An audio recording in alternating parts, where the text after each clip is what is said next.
Hi, I wanted to talk to you today about the illusion of our mortality and share my perspective on things.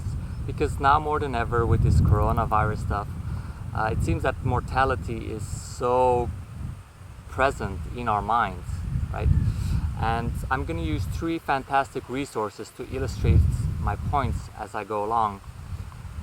The thing is, even though this coronavirus is something definitely to be taken seriously, let's not forget that thousands of people die every day, not year, every day, from car accidents, heart disease, tube cancers, a bunch of other things.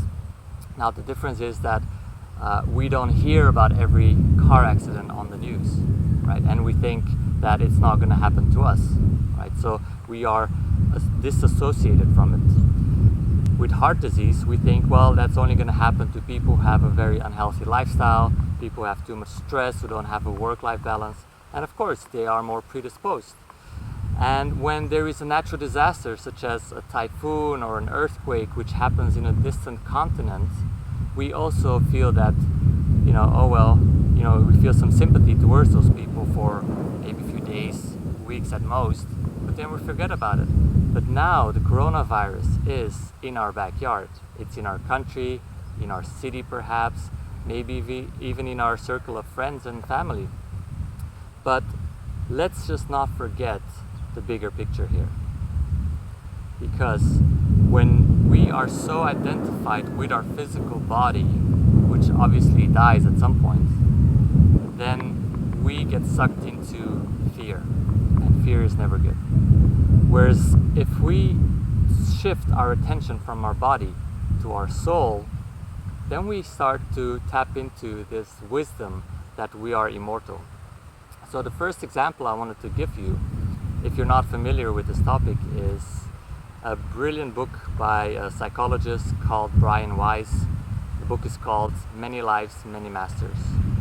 And this is a really scientific-based psychologist, very analytical, very critical, didn't believe in anything such as reincarnations and anything to do with the soul.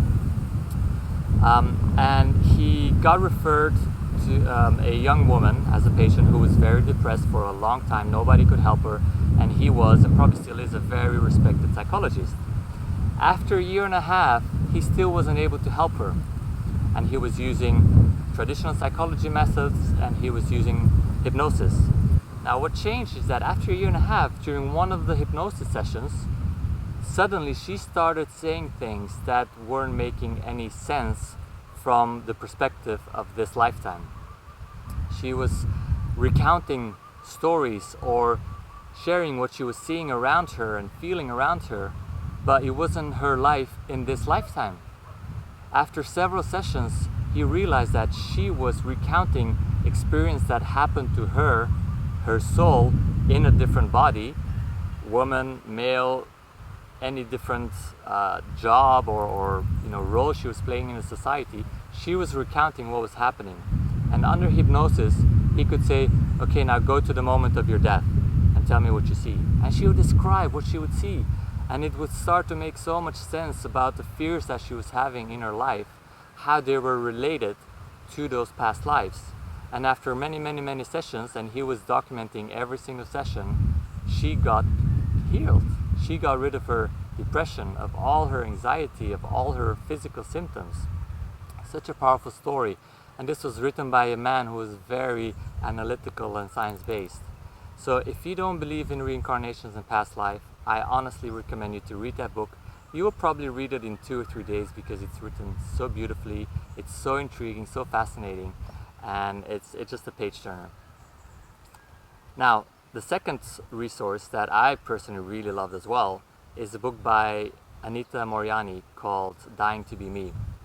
And she's a woman from Hong Kong who, at around the age of 30, got lymphatic cancer in her whole body. And she tried traditional medicine, she tried alternative medicine, she would fluctuate up and down. After 4 years, she was terminal, she was dying. She got sent to the hospital, her organs were shutting down, she was unable to communicate, and eventually she fell into a coma. Now, during that coma, she went into the other realm, the realm of the souls, the spirits, the angels, source, and she felt a love that she has never felt before. There is nothing to describe it, she says. It's as if you are loved unconditionally no matter what you have done in your life. It's the biggest source of compassion. You get connected to your worthiness to be here on this planet and reminded that you chose to be here. And you get reminded of your immortality. Because when she came back, after this coma, after she had this near-death experience, her entire life was changed. She realized why she got the cancer, and that's because she was living so much in fear. She was afraid of everything. She was afraid of getting cancer. She was afraid of what people would think of her, of people's approval. And that fear was really being expressed, shown in her body through cancer. So it wasn't like the cancer was attacking her. It wasn't as if it was a punishment. It was simply something to draw her attention to the malfunctioning in her way of thinking. So then when she realized all of this and way more things that I'm not going to get into, she knew she was healed, because having the awareness is the key to all change. She knew she was healed, and the doctors would run tests and be like, there is a problem. And she was like, what do you mean? They said, we can't find any cancer. And she was like, how is that a problem? And they said, well, just because we can't find it doesn't mean it's there. It's impossible that it's gone so fast.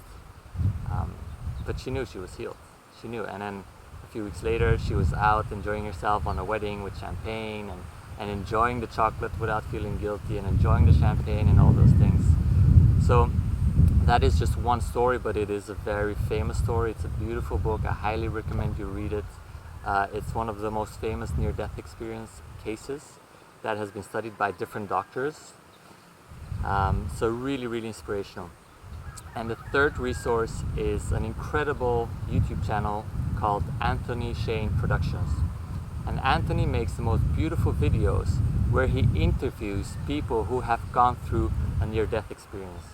And you're gonna see, if you watch some of those videos, that the same things keep coming back again. That once they pass over to the other side, they go through the white light, through the tunnel, like whatever. There's a lot of similarities there. They have that connection to the divine love, to the universal love that is giving us energy and that is constantly loving us into life. And it wants us to be happy, it wants us to thrive. So just looking, reading and watching all those stories makes you realize, wow, maybe there's a lot of things that I didn't know yet. And you may say, well, but you can't prove that. Well, science can't prove everything. It doesn't have the capacity, it doesn't have the tools, the equipment. But if you have thousands upon thousands of people who keep saying the same things over and over again, what benefit are you getting from keeping your eyes shut and be like, no, that's bullshit? It is not doing you any service at all. Like, the more we open our minds and consider that other perspectives might be right, the more we're gonna evolve, the more we're gonna grow spiritually, and life is gonna become more magical. Imagine you have no fear of dying. Of course, that doesn't mean you will enjoy or like it if a loved one dies. I won't like it. Of course, if one of my family members dies, or my partner, or my future daughter, of course, I'll be devastated. But I will also remind myself that they're just changing the vehicle. Their soul is always there. It is immortal. I have known for 3 or 4 years that I will have a daughter. I could feel her soul. And then out of nowhere, against all odds, she came into our lives. Even though we weren't planning to have a daughter or son in years to come. But she wanted to come. And I know she's here because she's supposed to be here. Just like all of us. If you're watching this video, you're supposed to be here. And you matter. You are important. Don't forget that. So remember the true essence of our soul, being immortal, being infinite, and allow this to get rid of the illusion of fear, because it is not serving us. And the more we can step into our love, into our greatest joy, the more we will be a source of light for everyone around us. The more we will thrive, the healthier we will be, the happier we will be. Isn't that a great thing? I think it is. So I hope you can join me, because we are living in an incredible place, even when things are going on around us that seem negative. What if the coronavirus is one of the biggest gifts to humanity, to the planet, to nature?